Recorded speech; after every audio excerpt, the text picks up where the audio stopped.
नमस्कार दोस्तों, home science second में आपका स्वागत करती हूँ। आज क्लास 11th का जो चैप्टर है संसाधन, इस पर हम चर्चा करेंगे। और इसके पहले मैंने चैप्टर 3 तक कवर कर चुकी हूँ क्लास 11th का।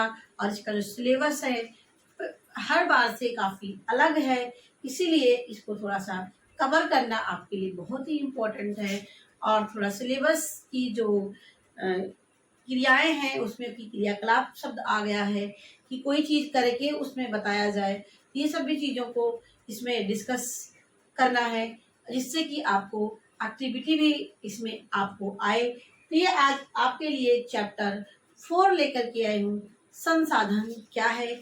और ये चैप्टर वैसे भी जो कंपटीशन के बच्चे हैं उनके लिए भी इम्पोर्टेंट है, क्योंकि थोड़ा थोड़ा ही आपको पढ़े, लेकिन पढ़ते रहेंगे तो आपको चीजें पता होती रहेंगी। और जो अभी अभी इस चैप्टर को पढ़े ही नहीं है उनके लिए भी इम्पोर्टेंट है कि थोड़े थोड़े से चीज़ों को समझते समझते आपको चीज़ों के बारे में डिटेल पता हो जाता है। और हम लोग क्या चाहते हैं कि बस एक जगह पर लॉलीपॉप मिल जाए और उसको ले लें और इकट्ठे सब चीज़ याद हो जाए, जो ये संभव नहीं है। और आप लोग जो है वीडियो को पूरा नहीं देखते हैं, जो आपके लिए बहुत ही ज़्यादा मतलब कि सही नहीं है, इसलिए क्योंकि आप जब तक पूरा देखेंगे नहीं तक जानेंगे नहीं। वीडियो को पॉज करके रुक रुक के चीज़ों को देखेंगे, सारी बातें आपको समझ में आती जाएंगी और आपका एक मोटा सा नोट्स भी तैयार हो जाएगा। तो चलते हैं अपने वीडियो की तरफ। हमारा है चैप्टर 4 संसाधन प्रबंधन। देखिए, संसाधन का मतलब होता है जिसको हम रिसोर्स कहते हैं। अंग्रेजी में क्या करते हैं, संसाधन को रिसोर्स। प्रबंधन का मतलब होता है उसको, जो हमारे पास संसाधन है उसकी क्या करना, उसको अच्छी तरीके से मैनेज करना, व्यवस्था करना, जिससे हम अपने काम को अच्छी तरीके से कर सके और जो काम करें उससे हमें संतुष्टि मिले। ये होता है संसाधन प्रबंधन। संसाधन का मतलब रिसोर्स।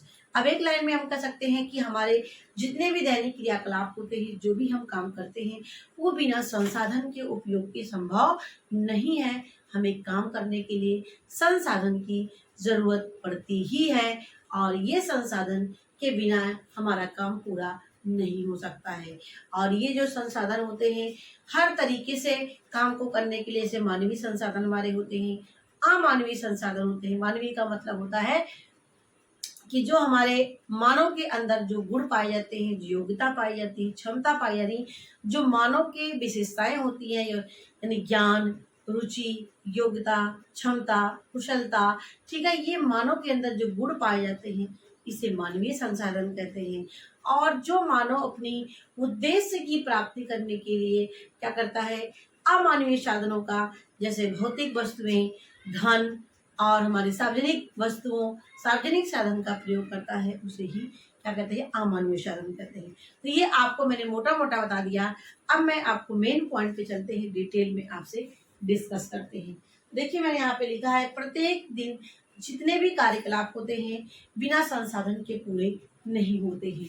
ठीक है, और ये संसाधन में आपके ऊर्जा हुए, ज्ञान हुआ, पेपर, पेन, समय, धन, कुशलता, ज्ञान, योग्यता, ये सब चीजें की हमें आवश्यकता कहीं न कहीं किसी न किसी काम में पड़ता है। यानी बिना हमें इन सब का उपयोग किए बिना हम अपने लक्ष्य की, अपने काम की, अपनी आवश्यकताओं की पूर्ति नहीं कर सकते हैं। जैसे मैं आपको उदाहरण देती हूँ कि आप क्लास 11th के बच्चों के लिए बात हो रही है। आप जैसे स्कूल जाते हैं तो आपको स्कूल जाने के लिए आपको साइकिल की जरूरत पड़ती है। साइकिल नहीं है तो साइकिल आपका अमानवीय साधन हुआ। अगर आपके पास साइकिल नहीं है, आप पैदल जाते हैं, तो अपनी ऊर्जा आप खपाते हैं काम करने के लिए, चलने के लिए। तो जो ऊर्जा खर्च है, जो ऊर्जा शब्द है, यानी जो आप एनर्जी लगा रहे हैं चलने के लिए, वो आपका क्या है, वो मानवीय साधन है। ठीक है, और उसके बाद आप स्कूल में पहुंचते हैं, आप डेस्क सीट पे बैठते हैं, तो सीट क्या है, ये अमानवीय साधन है। और आप सीट पे बैठ करके पढ़ते हैं, जो पढ़ाया जाता है, तो पढ़ना यानी ज्ञान को प्राप्त करना, ये क्या होता है, ये मानवीय साधन होता है। यानी हमारे अंदर जो ज्ञान हम जा रहा है, जो हम पढ़ रहे हैं, ये हमारा मानवीय साधन है। और हम पढ़ने में जो जो चीजें हेल्प हो रही है, जैसे डस्टर, चॉक, बोर्ड, कॉपी, किताब, पेन, ये सब क्या है, ये सब अमानवीय साधन है। यानी हम जो भी काम करते हैं बिना साधन के हमारा काम पूरा नहीं होता है। और जैसे छोटे बच्चे हैं, छोटे बच्चे को उदाहरण देते हैं। छोटा बच्चा क्या है, खेलता है और खेलने के लिए उसको बॉल की जरूरत पड़ती है। बॉल लेता है तो बॉल क्या है, अमानवीय साधन है। लेकिन उसके लिए क्या करता है, वो खुश होता है, उसकी एनर्जी लॉस होती है, दौड़ता है, कूदता है। ठीक है, तो ये सब क्या है, ये उसके अंदर गुण जो पाए जाते हैं, यानी उसके अंदर ज्ञान है, उसके अंदर कुशलता है, दौड़ रहा है, तो ये सब क्या है, ये मानवीय साधन है। तो अब आपको थोड़ा सा अंतर समझ में आ गया होगा, मानवीय क्या है और अमानवीय क्या है।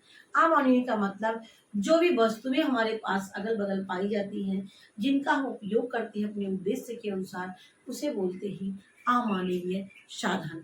और जो मानव के अंदर गुण पाए जाते हैं, उसे ही बोलते हैं मानवीय साधन। तो ये देखिए, एक परिभाषा पूछा जाता है कि ये परिभाषा याद करना, ग्रास एवं ब्रैंडल के अनुसार परिभाषा है कि साधन लक्ष्यों तक पहुंचने का माध्यम है।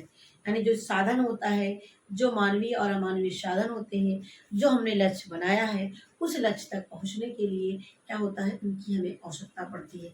मैं कंपटीशन के बच्चों का एग्जांपल दूं, जैसे कंपटीशन के बच्चों का टारगेट है हमें टीजीटी, नेट, पीएचडी जो भी आपको निकालना हो, तो आपने वो टारगेट बनाया, उस टारगेट के लिए क्या करेंगे, बुक खरीदेंगे, कोचिंग लेंगे।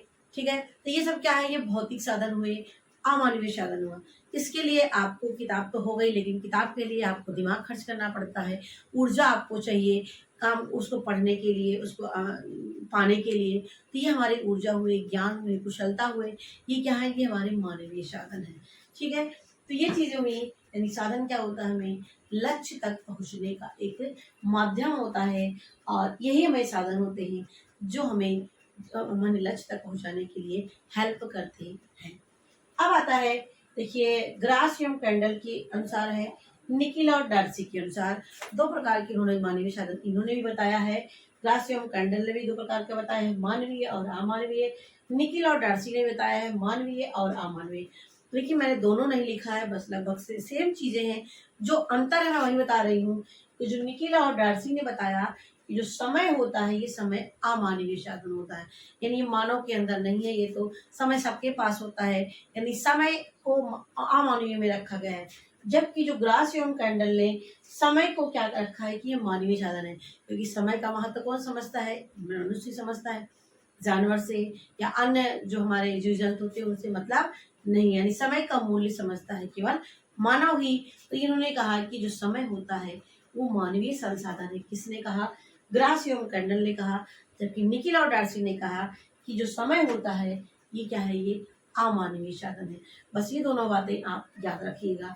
ठीक है, अब कैसे समय है आपका देख लेते हैं। समय मानवीय में समय देखिए, समय के लिए दिन होते हैं, घंटे होते हैं, सप्ताह होता है, यानी आपने समय अपना बांट दिया कि मुझे इस काम को एक हफ्ते में करना है, एक घंटे में करना है, एक सप्ताह में करना है, एक महीने में करना है। यानी आपने अपने समय को क्या कर दिया, बांट दिया।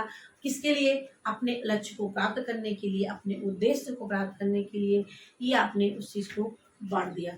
ठीक है, तो ये चीजें हो गई आपका, जिसे हम कहते हैं कि समय। तो समय हमारा दिन, घंटा, सप्ताह, ये हमारे समय के रूप में होते हैं। अब आता है हमारा शक्ति। अब शक्ति क्या होती है, शक्ति हमें काम करने के लिए ऊर्जा की आवश्यकता पड़ती है। जब तक हम हमारे पास ऊर्जा नहीं होगी, तब तक हम लक्ष्य की प्राप्ति नहीं कर सकते हैं। ठीक है, तब तक हम लक्ष्य की प्राप्ति नहीं कर सकते। कैसे, अब देखिए, अब हमें पढ़ने के लिए, काम करने के लिए शारीरिक ऊर्जा चाहिए, मानसिक ऊर्जा चाहिए पढ़ने के लिए, और काम करने के लिए हमें शारीरिक काम करना चाहिए, यानी अपने हाथ पैर चलेंगे। तो हाथ पैर चलेंगे तो हमें ऊर्जा की जरूरत पड़ेगी, यानी ये ऊर्जा शक्ति किसके पास है, मनुष्य के पास है। तो मनुष्य के पास जो शक्ति होती है किसमें आती है, मानवीय संसाधन में होते हैं। तो शारीरिक और मानसिक जो कार्य होते हैं, ये शक्ति जो होते हैं, ये मानवीय साधन के अंतर्गत आते हैं। ठीक है, रुचियाँ। अब देखिए, हर व्यक्ति की रुचि अलग होती है। किसी का पढ़ने में रुचि है, किसी का खेलने में है, किसी को गाना गाने में है, किसी को कार्टून देखने में, यानी सबकी रुचियाँ क्या होती हैं, अलग अलग होती हैं। देखिए, आपने जानवरों में तो नहीं रुचियाँ देखा होगा ऐसा कुछ कि देखिए, जबकि मनुष्य से बुद्धिमान होता है, इसके पास सारी चीज़ें होती हैं। तो रुचि मतलब रुचि किस चीज़ में आपका इंटरेस्ट है, क्या चीज़ करना आपको अच्छा लगता है, तो ये होती है रुचियाँ। पढ़ना, लिखना, बागवानी करना, भोजन बनाना, खाना, खेलना, ये सब चीज़ें क्या होती हैं, रुचियाँ होती हैं, जो एक मानवीय संसाधन के अंतर्गत आती हैं। ठीक है। अब हमारा आता है योग्यताएं। अब योग्यता मतलब है किसी को सिलाई बहुत अच्छा कर लेता है, कोई पढ़ा बहुत अच्छा लेता है, कोई पढ़ बहुत अच्छा लेता है, कोई कंप्यूटर बहुत अच्छे तरीके से चला लेता है। यानी इसके अंदर क्या है, एबिलिटी है, योग्यता है कि मैं बहुत अच्छा इस काम को एक्सपर्ट रूप में कर सकते हैं, एक एक्सपर्ट तरीके से इसको हम कर सकते हैं। तो ये चीजें होती हैं योग्यता। योग्यता का मतलब किसी किसी एक काम में आपका परफेक्शन होना, स्पेशलिस्ट होना, इसी को बोलते हैं योग्यता। तो समय, शक्ति, रुचियां, योग्यता, ये क्या है, मानवीय संसाधन में है। किसने बताया है, ग्रासियो कर्नल ने बताया है। अब हम आते हैं अमानवीय संसाधन में। ये अमानवीय मतलब होता है कि जो मानव अपने काम को पूरा करने के लिए इनका उपयोग करता है, इसे ही अमानवीय साधन कहते हैं। ये मानव के अंदर नहीं पाया जाता है, बल्कि जो मानव होता है इन चीजों का उपयोग करता है अपने लक्ष्य को पाने के लिए। ठीक है। तो भौतिक वस्तुएं का मतलब है कि जितने जितने भी साधन होते हैं, जैसे cooler, fridge, AC, bed, desk, seat, ये जितनी भी चीजें आपके अगल बगल दिखती हैं, ये सब क्या हमारी भौतिक वस्तुएं होती है। ठीक है। भोजन, मकान, कार, जितनी भी चीजें होती हैं हमारी क्या होती है, ये भौतिक वस्तुएं होती हैं। ठीक है। अब भौतिक वस्तुएं हो गई। अब हमें अगर खाना बनाना है, तो खाना बनाने के लिए हमें गैस की जरूरत पड़ेगी, बर्तन की जरूरत पड़ेगी, अनाज की जरूरत पड़ेगी। ये सब चीजें क्या है, ये सब भौतिक वस्तु, यानी ये अमानवीय साधन है। और बनाएगा कौन, मनुष्य बनाएगा। ऐसे बनाएगा, अपने हाथों से बनाएगा। तो ये हमारी कुशलता हुई। कुशलता क्या हुई, मानवीय साधन हुई। ठीक है। अब आता है धन। अब देखिए, धन भी किसी भी काम को पूरा करने के लिए बिना धन के हम प्राप्त नहीं कर सकते हैं, बिना धन के हम उसको पूरा नहीं कर सकते। यानी हर काम को करने के लिए हमें धन की जरूरत पड़ती है। अब वो धन के रूप में क्या हो सकता है, वेतन हो सकता है, मजदूरी हो सकता है। और यहाँ पे मैंने एक लाइन लिखा है, अप्रत्यक्ष आय। अप्रत्यक्ष आय किसे कहते हैं, अप्रत्यक्ष आय का मतलब होता है कि हमें धन ना मिले, बल्कि हमें बिना पैसे के सारी सुख सुविधाएं हमें अपने अगल बगल मिल जाए। जैसे बिजली का बिल ना देना पड़े, कमरे का किराया ना देना पड़े, सब्जी का रेट सब्जी का पैसा न देना पड़े, दूध का पैसा न देना पड़े, और ये यानी जो भी सुविधाएं हमें दी जाए और वो हमें उसका पैसा ना देना पड़े और हमें सब सुख सुविधाएं मिलती हो, ये हमारी क्या होती है, इसी को बोलते हैं अप्रत्यक्ष है। धन ना मिले लेकिन सारी सुख सुविधाएं आपको मिले, इसे बोलते हैं अप्रत्यक्ष है। जैसे जो सरकारी होते हैं, जो सरकारी नौकरी करते हैं, उनको सुख सुविधाएं हर जगह पर ए रैंक में, यानी अधिकारी रैंक में उनको मिलता है। यानी हमारी क्या है, अप्रत्यक्ष आय, जो बिना धन के दिए ही हमें सारी सुख सुविधाएं मिल जाती हैं, उसे ही अप्रत्यक्ष आय कहते हैं। ठीक है। अब ये हमारा आता है मजदूरी, यानी जो एक निश्चित समय के बाद किसी काम को करने के बाद जो धन मिलता है वो मजदूरी के रूप में हो जाता है।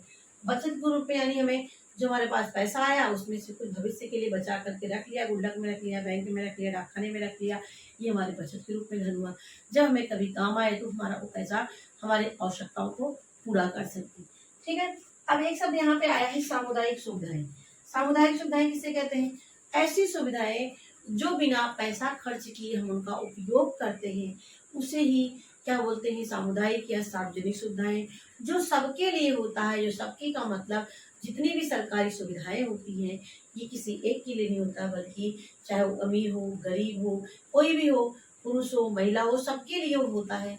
ऐसी सुविधाओं को बोलते हैं सार्वजनिक या सामुदायिक सुविधाएं, जो सभी के हित के लिए होता है, सभी की आवश्यकताओं की पूर्ति करने के लिए होता है, और इसके लिए पैसे खर्च करने नहीं पड़ते हैं। जैसे यहाँ पे सड़क पे आप जाते हैं, तो जैसे आपका टोल टैक्स तो है, लेकिन आप कॉमन सड़क में जाते हैं तो आपको उसके लिए पैसा नहीं देते हैं। सरकारी लाइब्रेरी होती है, वहाँ पे नहीं देने पड़ते हैं। विद्यालय आप जाते हैं, स्वास्थ्य सुविधा है आपकी, और बस सेवा है, ट्रेन सेवा है, यानी ये सब क्या है, ये हमारे सार्वजनिक होते हैं। सार्वजनिक जो सबके लिए होते हैं, लेकिन कहीं पर आपको पैसे पे करने पड़ते हैं और कहीं कहीं पर आपको पैसे नहीं देने पड़ते हैं।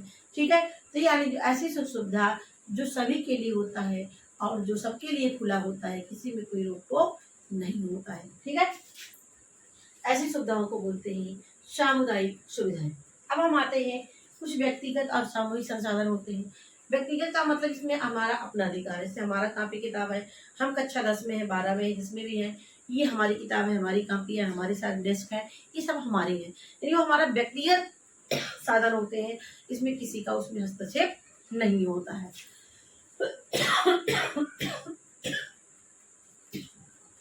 सॉरी। अब देखिए यहाँ पे है सामूहिक संसाधन।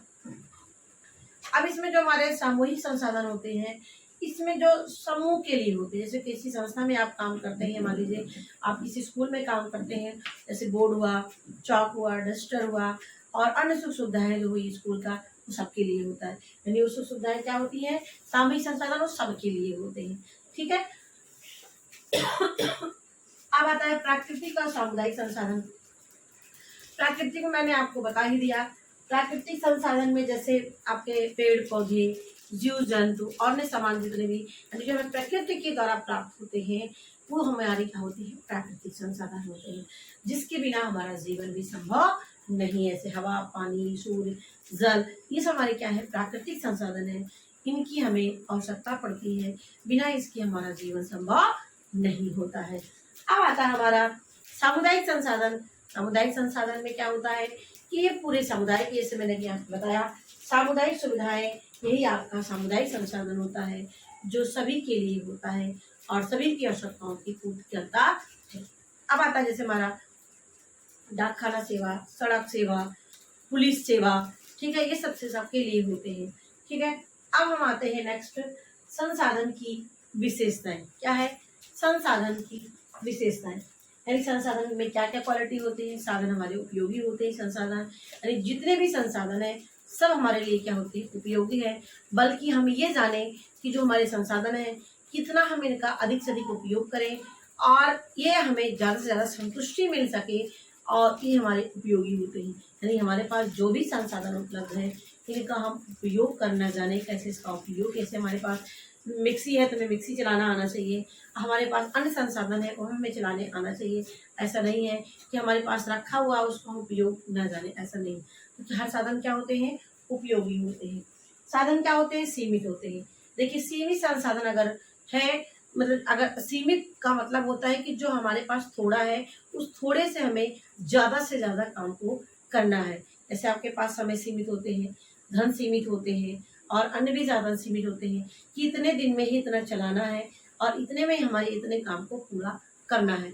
इसीलिए क्या होते हैं, हमारे ये साधन सीमित होते हैं। सीमित साधन में अधिक से अधिक काम को पूरा करना, जिससे हमें ज़्यादा से ज़्यादा संतुष्टि मिल सके। ठीक है। साधन अंतर संबंधी होते हैं, यानी मानवीय साधन, अमानवीय साधन क्या होते हैं, एक दूसरे से जुड़े होते हैं। अगर हम किसी काम को करने के लिए ज्ञान की जरूरत पड़ती है तो उसके साथ साथ हमें पढ़ने के लिए बोर्ड, कॉपी, किताब की भी जरूरत पड़ती है। अब देखिए मानवीय साधन और अमानवीय साधन क्या है, ये आपस में जुड़े हुए हैं। कैसे जुड़े हैं, जैसे हम खाना बना रहे हैं, चाय बना रहे हैं तो सबसे पहले हमें गैस, चूल्हा सबकी जरूरत पड़ती है, लेकिन बनाने वाला चाहिए, बनाने वाले का दिमाग चाहिए, बनाने वाले की कुशलता चाहिए, तभी उस चीज़ को वो कर सकता है।